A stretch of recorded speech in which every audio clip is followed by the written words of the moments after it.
Киров исемендәге бакча Казан шәһәренең үзәгендә, Мәскәү урамында урнашкан ландшафтлы архитектура һәйкәле буларак кабул ителә. Киров бакчасы Совет чорында барлыкка килә.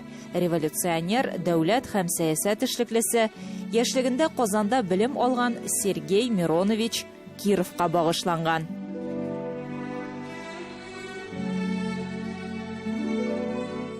19-нчы гасырда әлеге бакча урынында пешән базары булган. Пешән мәйданы хакында Фатих Әмирхан үз әсәрләрендә искә ала. Габдулла Тукай да сатучыларның комсыз һәм тәрбиясез булуын билгеләп үтә. Карл Фуксны мондагы пычраклык шигырыннан чыгарган. Пешән базары эшчәнлеге 1932 елда туктала. Скверга килгән һәр кешенең игътибарын дөнья хакиме хезмәт булыр дигән скульптура фонтан җәлеп итә. 3 атлет кулларында җир шарын тотып тора. Әлеге композиция танылган скульптор Садри Ахунов тарафыннан 1935 елда эшләнелгән. Бакчаның гомуми мәйданы 1 гектар.